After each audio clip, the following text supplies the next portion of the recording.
Bonjour et bienvenue à l'émission Islam. En ces temps où on se pose la question de la compatibilité entre la République et l'islam, il nous a semblé important de revenir sur la présence des musulmans dans l'espace public, ou en d'autres termes, de nous poser la question « Comment être musulman et citoyen en France aujourd'hui ?» Pour en parler, nous sommes en compagnie ce matin de Moussa Kedimela. Bonjour à vous. Bonjour. Vous êtes sociologue et consultant à l'École des hautes études en sciences sociales, spécialiste de la question de la citoyenneté musulmane. Et aussi de Abdelhak Guiderdeni. Bonjour à vous. Vous êtes astrophysicien et directeur de l'Institut des hautes études islamiques. Je vous propose de regarder Urban Street Reporters, un sujet préparé par Roberto Lugones, et nous nous retrouverons tout de suite après pour en parler. La charité, la prise en compte de son prochain et les activités sociales font partie des valeurs religieuses. Aujourd'hui, les associations porteuses des valeurs islamiques sont de plus en plus engagées en faveur du vivre ensemble dans les quartiers populaires. À Garges-les-Gonesse, l'association Espoir et Création mène des actions citoyennes depuis 10 ans. Ici, la foi incarne un engagement dans l'espace public. Donc là, on est en train de faire ce qu'on appelle un Clean Challenge. Donc un projet qu'on a lancé il y a maintenant 1 an. Donc l'idée, c'est d'inviter les jeunes à nettoyer leur quartier. À cause du confinement, on remarque qu'il y a beaucoup plus de gens qui jettent. Donc c'est des nouvelles habitudes en fait qu'il faut essayer d'inculquer aux gens.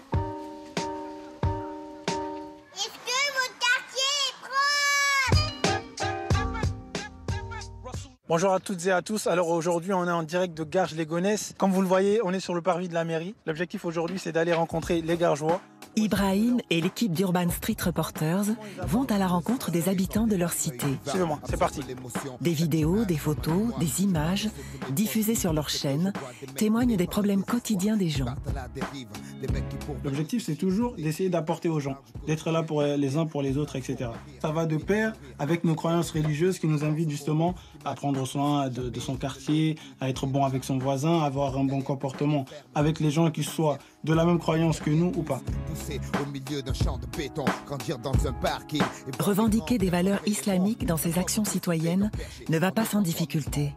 Parfois, les jeunes sont en but à la stigmatisation et à la discrimination. Pour moi, c'est facile d'être croyante dans mon quartier, mais pas en dehors du quartier. Parce que j'ai l'impression que en dehors de Garges, Georges, Paris et tout, les gens, ils sont pas trop pareils que nous. Vu que je suis de confession musulmane, je pense que ça gêne beaucoup de personnes en France et je pense que pour que ma religion vive en paix en France, il faut que les gens qui sont contre ma religion savent que ma religion c'est une religion de paix. C'est pas une religion de guerre ou de sang. Quand on regarde les médias et les politiques, quand on regarde la télé, souvent les gens qui sont pris pour cible, il y a une communauté bien particulière, c'est la communauté musulmane. Il faut en fait que chacun de son côté fasse un effort. Il faut que les médias essayent d'être beaucoup plus objectifs et de l'autre côté, il faut éduquer les jeunes, essayer de leur faire comprendre que leurs croyances sont totalement en accord avec la société dans laquelle on vit. Moussa Kedimela, comment réagissez-vous à ce sujet, vous qui êtes sociologue et qui donc avez une vraie connaissance de ce terrain? Écoutez, c'est un sujet très intéressant parce que revenir au réel, pour nous les sociologues, c'est un peu l'ADN, donc revenir au réel. Et donc c'est intéressant effectivement de voir de tout jeunes citoyens, des jeunes pousses, de jeunes Français. Donc la société française a notamment même dans ces cités qu'on dénonce parfois comme étant à la périphérie des centres-villes, périphérie de la citoyenneté, périphérie du travail, qui sont les plus confrontés aux discriminations, etc. De jeunes Français qui sont là en train de travailler pour le bien commun, et notamment on le voit pendant la crise, comment ils se sont mobilisés pour être pleinement citoyens aussi, puis apporter un petit peu leur pierre à l'édifice et s'occuper des autres. Et donc ça fait extrêmement plaisir de voir cette mobilisation et puis cet entrain de la jeunesse. Alors, peut-être pour mieux comprendre justement les enjeux qui affleurent dans le sujet, Abdelhak Guiderdeni, pouvez-vous nous évoquer rapidement les origines en fait de cette présence musulmane en France? Alors évidemment, on va le brosser à grands traits, mais je pense que ça permettra de mettre en perspective les choses. Oh, c'est une longue histoire. Bien sûr, c'est pour ça que je vous demande de résumer. L'islam a été présent sur le sol européen pendant des siècles et des siècles. On l'oublie, en Espagne, dans le sud de l'Italie, et puis encore récemment dans les Balkans. L'histoire de l'islam en France, c'est d'abord l'histoire de la colonisation et de la décolonisation. Les Français sont allés au XIXe siècle, au début du XXe siècle, coloniser un certain nombre de pays, dont beaucoup de pays où il y avait des communautés musulmanes importantes, voire tout à fait majoritaires, en particulier au Maghreb. Cette histoire, ça a été une histoire douloureuse. La décolonisation a laissé des traces, mais après cette décolonisation, donc dans les années 1950-1960, il y a eu ce désir de la France d'industrialiser le pays très rapidement. On avait besoin de main-d'œuvre, donc on a fait venir des travailleurs immigrés dans les années 1960. Et ce sont eux, les Algériens, les Marocains, les Tunisiens, mais aussi des Turcs, des travailleurs d'Afrique subsaharienne qui ont moderniser la France, qui ont construit les routes, qui ont construit les voies ferrées, les ponts, etc., les voitures, pendant ces années-là. Et en 1974, après la crise, on a arrêté cette immigration de main-d'œuvre, qui était essentiellement des célibataires, de jeunes célibataires, pour dire voilà, on ne va plus faire d'immigration, mais si vous restez en France, vous pouvez faire venir vos familles. Et alors, à partir de le regroupement familial, et à partir de 1974, donc, les travailleurs qui étaient là ont fait venir leurs familles et ils ont donné naissance à des enfants qui ont eu la citoyenneté française. Donc, l'islam est devenu de plus en plus une réalité française, de citoyens français. Actuellement, on sait que les 3/4 des musulmans qui vivent en France ont la citoyenneté française. Il y a une autre date importante, c'est au début du septennat de François Mitterrand, quand il a été possible pour les citoyens d'autres pays de créer des associations de la loi de 1901, ce qui a permis de créer des associations culturelles qui, en fait, ont eu aussi souvent des lieux de culte, etc. Bon, tout ça, ce sont des questions complexes, mais l'islam est devenu visible. À ce moment-là, à partir des années 1980, moi, quand j'étais gamin, je voyais beaucoup de travailleurs immigrés. J'étais dans un quartier populaire à Paris. J'avais beaucoup de travailleurs immigrés. C'était des célibataires qui vivaient dans des hôtels, dans des foyers. L'islam était invisible en tant que tel. L'islam est devenu visible dans les années 1980, 1990, construction de mosquées nombreuses. Et on se retrouve maintenant avec une communauté musulmane importante, qui fait partie de la communauté nationale, parce que ces musulmans, qu'ils soient de foi, qu'ils soient de culture, qu'ils soient d'origine, on ne s'interroge pas là-dessus, ce sont des citoyens français. Et la grande question, c'est quelle est... Évidemment, la France est une et indivisible, elle ne fait pas de différence entre ses citoyens, mais elle a aussi la responsabilité de garantir le libre exercice des cultes, c'est dans la loi de 1905, quelle visibilité, quelle liberté pour les citoyens français de confession musulmane. Et il y a le grand débat que vous connaissez à ce sujet. Absolument. Et donc, Moussa Kadimela, peut-être que vous pouvez nous faire justement un état des lieux, tout simplement en quelques chiffres. À combien estime-t-on le nombre de musulmans en France, et aussi peut-être quel est le pourcentage de pratiquants réels qui se revendiquent de l'islam et de ceux qui sont juste de culture musulmane. Est-ce qu'on a une idée, en fait, de cela ? Oui, alors, c'est effectivement des questions également très complexes, puisque dans notre pays, on n'a pas la possibilité de faire de statistiques ni ethniques ni religieuses. Donc, on est limité à des statistiques ou des approches qui sont un petit peu à la louche. Alors, les derniers chiffres, les plus récents, sont ceux qui ont été réalisés par l'Observatoire de la laïcité, donc une enquête via Voice, donc, qui, pour la plupart des minorités religieuses en France, établit une sorte d'état des lieux. Et pour ce qui concerne les musulmans, donc on estime qu'ils sont 5 millions à peu près. Donc un pourcentage qui tourne autour des 6 à 7% de la population française. Mon complice Abdelhak a précisé qu'effectivement ils étaient majoritairement de citoyenneté française. Et en termes de pratique, cette enquête estime à peu près à 2 millions de pratiquants réguliers. Donc on est à des chiffres qui sont entre 3 et 5 millions de présence de musulmans et à peu près 2 millions de pratiquants. Oui, en réalité, on est quand même très très loin de la peur du grand remplacement quand même, qui est suscitée par justement cette visibilité de l'islam. Tout à fait. Qui en réalité est une idée. Alors, on parlait du réel tout à l'heure, effectivement. Moi, je pense que ce qu'a dit Abdelhak est tout à fait vrai. Il y a eu 3 visibilités, si on les brosse très très vite. Celle des primo-migrants, des parents qui étaient plutôt dans un islam routinier traditionnaliste, plutôt rattachés au pays d'origine. Une visibilité qui est ensuite devenue associative, effectivement, à partir de 81. L'émergence de la Beur attitude. On a beaucoup utilisé ce terme. On voit même, alors ça a été créé d'ailleurs, au sein de la communauté musulmane, on a parlé des bourgeois, donc l'émergence d'une bourgeoisie. Et puis, donc, cette émergence d'une visibilité de citoyens français qui, par les associations, ont également petit à petit intégré la classe politique, a fait émerger toute une demande sur des droits civiques, d'être reconnus comme des citoyens à part entière. C'est dans cette période qu'il y a eu la marche pour l'égalité, en 83. Et puis le dernier temps de la visibilité, c'est un islam plus citoyen, plus local, où on prend un peu les distances avec le champ politique.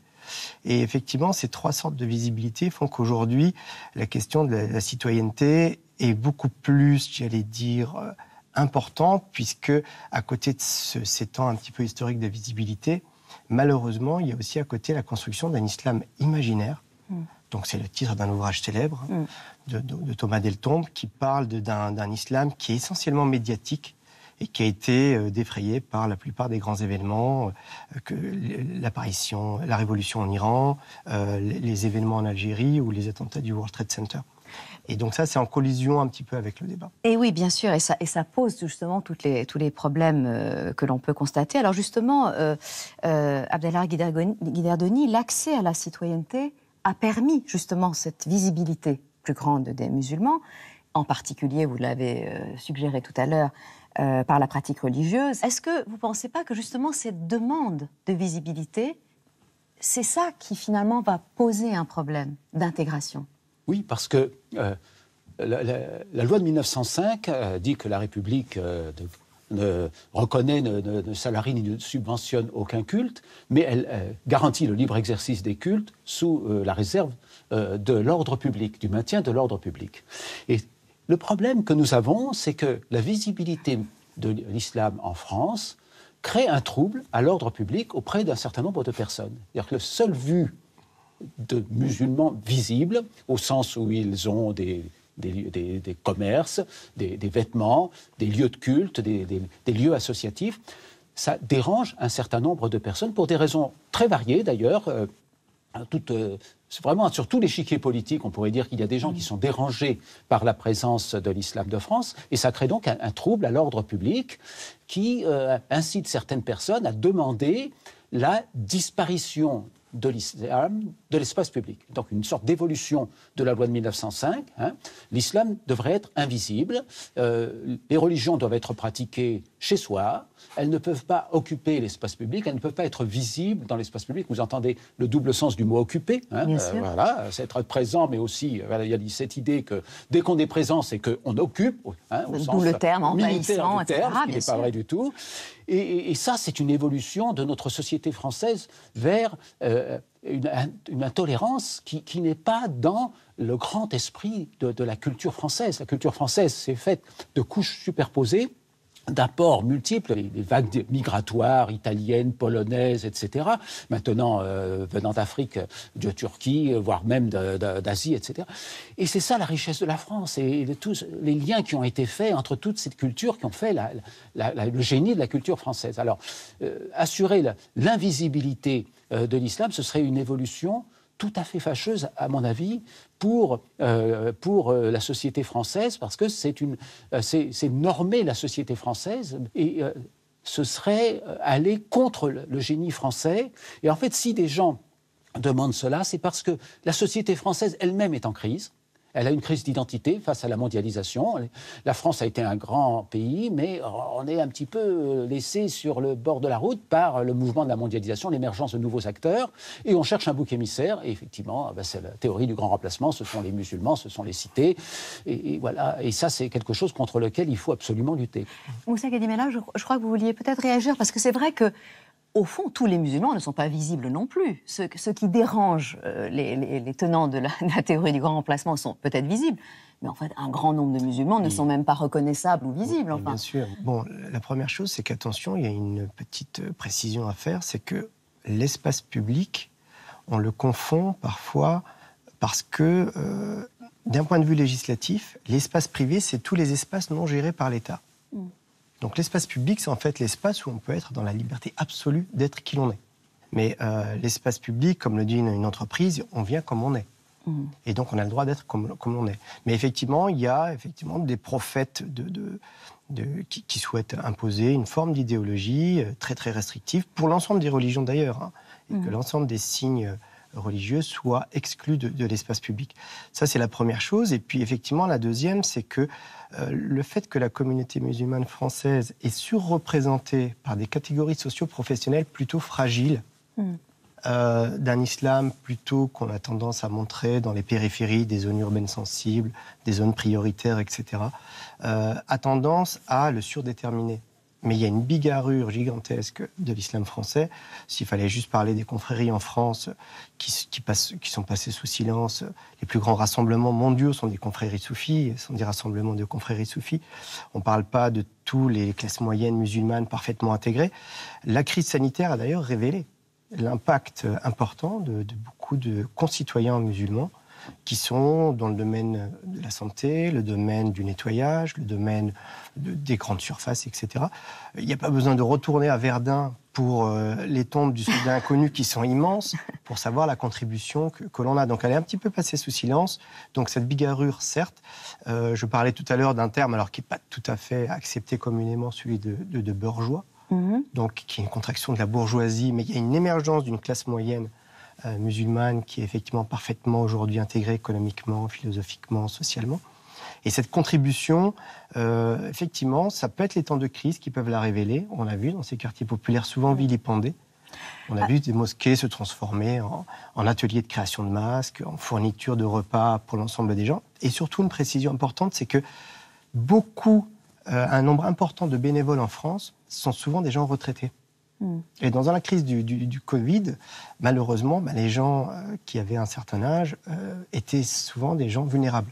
Et on a vu que le relais, alors je pense à l'association de Mans Sud, je pense à l'association des musulmans de Bagneux, je pense à celle de Montfermeil, de Clichy-sous-Bois, de Nantes, d'Angers et d'autres, souvent ce sont des associations de bénévoles qui ont demandé à ce que le relais soit pris par des associations religieuses, parfois musulmanes, qui ont assuré, parce que ce sont souvent des jeunes qui sont mobilisés. Oui, et donc on a pu voir ce genre de choses. Mais ça existe depuis très longtemps, Abdelhak Guiderdeni, c'est-à-dire cet engagement associatif, etc. Alors comment vous expliquez que malgré cet engagement, la visibilité des musulmans, dès qu'il y a un signe qui apparaît, ça crée une sorte d'allergie évidemment, je sais pas, chez tout le monde. Mais... Je pense qu'il y a la part de l'ignorance, c'est-à-dire la mauvaise connaissance de la complexité de l'islam, ce que Moussa appelait la bigarrure, la complexité de l'histoire de l'islam, du monde musulman. D'ailleurs, il y a aussi une grande ignorance de ce qu'est le monde chrétien, le monde juif, pour ne pas parler de l'Asie. La question des religions, c'est un peu un point aveugle dans la société française à cause de la laïcité, alors que ce n'est pas l'esprit à l'origine.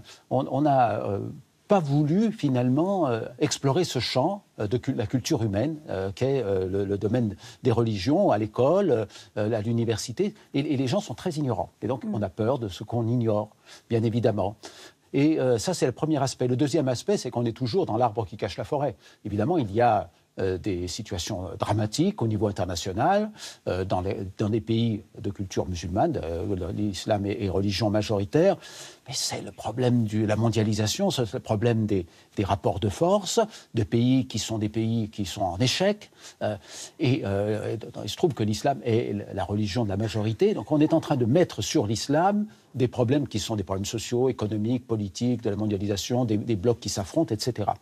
Et alors ça fait écho, on voit les problèmes géostratégiques, mettons, et on voit en France une petite minorité de personnes qui adoptent des attitudes un peu séparatistes, on dira, vis-à-vis de la société française, en disant de toute façon on n'est pas intégrés, donc nous on vit entre nous et on est très bien comme ça. Il faut voir que ces attitudes séparatistes, elles existent aussi dans d'autres communautés. Donc voilà les deux raisons. La première raison, c'est le chaos mondial, et la deuxième raison, c'est le petit nombre en France, peut-être 5%, je ne sais pas, de la population, 1%, c'est de gens qui veulent se retirer de la société française. Ce n'est pas le cas de la très grande majorité. Et en fait, nous, dans la très grande majorité, on est soumis à une double contrainte. On nous dit... C'est bien, vous êtes intégrés, on ne vous voit pas en tant que musulman, mais où sont les musulmans modérés ? Vous ne prenez pas la parole. Oui, justement, on ne prend pas la parole parce qu'on est intégré et on ne se définit pas d'abord comme musulman, mais d'abord comme citoyen français. Alors on est soumis à une double contrainte qui n'est pas facile à vivre. Oui, c'est presque une quadrature du cercle et qui a été aggravée, il me semble, Moussa Kedimela, je ne sais pas si c'est encore le cas, part évidemment les attentats, l'islam djihadiste, etc. Je parlais tout à l'heure de l'islam imaginaire, qui est l'ouvrage du collègue Thomas Deltombe. Cet islam imaginaire, il répond complètement à cette construction de l'orientalisme qu'Edouard Saïd avait mis en avant à une époque. Il y a eu un mouvement orientaliste au 19e avec la campagne d'Égypte, etc. On a découvert un Orient fabuleux qui, dans la littérature, la peinture, a une influence considérable. Un de mes poèmes favoris de Hugo, Les Orientales, est complètement inspiré de ça. Et donc, il y a eu la construction d'un Orient. Vous savez, beaucoup de jeunes Français qui allaient faire leur service militaire envoyaient des cartes postales d'Alger, où on voyait des femmes dénudées, etc., qui correspondaient, mais absolument pas à la réalité. Et donc, c'était la construction, comme ça, d'une espèce d'orientalisme qui n'existait pas. Et donc, on a un petit peu ça, on a le versant sur le sujet islamique, c'est-à-dire qu'il y a un islam qui a été construit également dans les esprits. Il y a une visibilité d'un islam effectivement un peu inquiétant. Le grand ennemi depuis la guerre en Afghanistan et de l'émergence de la crise iranienne, c'est quand même le grand risque islamique. Et donc cette visibilité, effectivement, 3 critiques lui ont souvent été faites. C'était la critique, si on est parfaitement inséré dans une société, on devient invisible. La deuxième, c'est que revendiquer sa religion, c'est être en confrontation avec une société, parce que c'est quand même quelque chose d'intime et d'intérieur.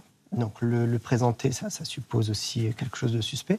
Et le dernier point, c'est la dimension de prosélytisme. Si on est visible dans l'espace public, c'est qu'on souhaite imposer sa religion. Alors justement, Abdelhak Guiderdeni, est-ce qu'on ne peut pas dire qu'il y a dans les valeurs de l'islam de quoi se construire comme citoyen de manière vraiment naturelle? C'est-à-dire c'est vraiment contenu dans le message profond de l'islam. Oui, ça a été dit de nombreuses reprises. L'islam insiste sur la responsabilité humaine, sur la solidarité, donc se retrouve pleinement dans la devise de la République, liberté, égalité, fraternité. Les musulmans sont habitués au pluralisme culturel et religieux. Lors de la grande période de l'islam, les villes du monde musulman étaient des lieux de regroupement de toutes les cultures.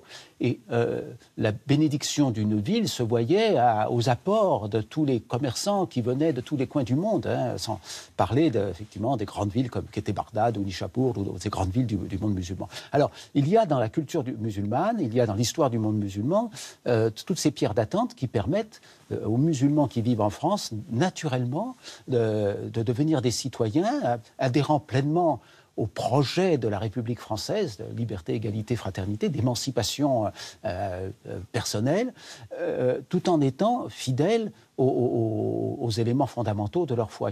Il n'y a pas d'opposition, comme il n'y en a pas d'ailleurs, me semble-t-il, pour le judaïsme ou pour le christianisme. La solidarité de la ville, de la cité, est un donné fondamental qui doit nous amener à faire les petits compromis nécessaires pour pouvoir vivre ensemble, parce que l'enjeu du vivre ensemble est supérieur à celui qui pourrait être du repli sur soi-même dans un ghetto. Et il me semble, Moussa Kedimela, que justement, les jeunes qu'on a vus dans le sujet, les jeunes que vous avez étudiés sur le terrain, en fait, sont porteurs de ça, sont porteurs de cet espoir, à la fois du droit à l'invisibilité et à la fois du droit d'exister comme citoyen à part entière. Oui, tout à fait. Enfin, on parlait en préparant l'émission tout à l'heure de Jacques Berck, le regretté et grand traducteur du Coran, qui a parlé dans les moments un peu de crise et de perte de sens, de revenir à des Andalousies qui sont en nous. Donc l'Andalousie a été une configuration, une mosaïque de religions, de sciences qui a impacté le monde, les sciences, etc. Et il y a effectivement à revenir à un petit peu ces Andalousies qui sont en nous et à cette question du pluralisme. Et fondamentalement, moi, en tant que sociologue, et qui de plus en plus s'intéresse à une position et une posture engagée d'un point de vue éthique, c'est quelle France voulons-nous ? Donc, des enfants qui continuent à grandir dans des territoires de la République où ils se disent « mais je sais que je fais peur à mes concitoyens et je voudrais leur dire que… » il y a un problème fondamental. Et donc, l'espace public, un des plus grands théoriciens de l'espace public, Habermas, dit que c'est dans l'espace public qu'on doit construire du consensus et du monde à venir, du monde en commun. Et on a l'impression qu'effectivement, la France continue de construire des mondes en parallèle et non pas des mondes en commun. Et donc ces Andalousies auxquelles on appelle de nos voeux, auxquelles j'appelle de nos voeux, on a le sentiment que elles ne sont pas entendues. Et il y a dans le commun, dans le pluralisme, à construire quelque chose. Et il y a peut-être une politique de reconnaissance enfin sérieuse à mener. Et on est en train de traverser une crise qui est en train de repositionner les débats. On a vu que dans ces instants de crise, des gens qui étaient quand même un peu pointés du doigt sont quand même des grands contributeurs avec les autres d'une France à venir. Et cette France à venir, il faut qu'elle accouche d'elle-même. Parler d'islamité de la France, c'est encore un gros mot. Comme il y a une judéité de la France, comme il y a une France catholique, une France de gens qui ne croient pas, une France sécularisée. Mais c'est cette mosaïque qui fait le génie de l'esprit français. Et je crois qu'aujourd'hui, il faut revenir à cela. Merci d'avoir cité Habermas, puisque ça nous permet de passer justement à la présentation de quelques ouvrages que vous nous avez apportés, justement, Moussa Kedimella. Vous avez absolument tenu à ce que, justement, nous présentions de Jürgen Habermas, L'espace public, qui a été publié donc, dans une traduction de Marc Delaunay aux éditions Payot. Et justement, vous y teniez parce que vous pensez que Habermas, immense philosophe encore vivant, tout à fait, et a beaucoup à nous dire. Encore vivant, et qui est un très grand théoricien de la question des minorités, de la question de la refondation de la démocratie sur la base du consensus et de l'action en commun. Et je crois que là-dessus, c'est parfaitement en phase avec les temps. Oui, et dans un monde idéal, il ne faudrait pas qu'on remarque quelqu'un et ceci ou cela. Et c'est la demande parfois qui est exprimée par les Français. On parle beaucoup de visibilité. On a le sentiment qu'aujourd'hui, ce qui est d'abord demandé, c'est une demande, un droit à l'invisibilité, être parmi les autres. Parmi les autres.